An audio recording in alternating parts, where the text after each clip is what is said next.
অন্যের জন্য শুভ কামনা করলে এটা ফিরে নিজের দিকে আসে, এটা খেয়াল রাখেন। এটা একটা লাইফ হ্যাকস শেয়ার করতেছি, আজীবন কাজে লাগবে। অন্যের জন্য যেটাই ভালো কামনা করবেন এটা ঘুরে আপনার দিকে আসবে। অনেকে বলে হুজুর ওর জন্য দোয়া করে আমার কি লাভ?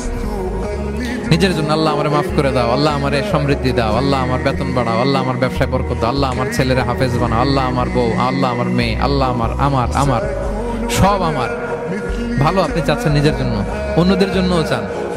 আল্লাহ আমার সব ভাইদেরকে মাফ করো, আল্লাহ আল্লাহ আমার গোটা মুসলিম উম্মাকে তুমি বরকত দাও, কল্যাণ দাও, নেতৃত্বে আসার তৌফিক দাও, আল্লাহ সবাইকে সুস্বাস্থ্য দাও।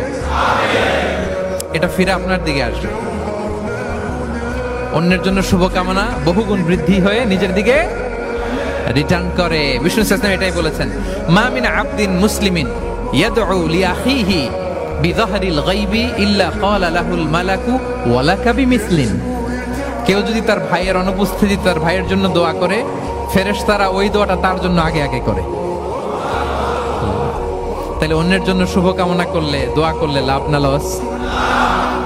ধরেন আমি মোশাররফ ভাইয়ের জন্য দোয়া করলাম যে আল্লাহ মোশাররফ ভাইকে তুমি সুস্থ করে দাও, তখন ফেরেশতারা বলে আল্লাহ যিনি দোয়া করতেছে তার যদি কোনো রোগ বালাই থাকে আগে তারে সুস্থ করে দাও।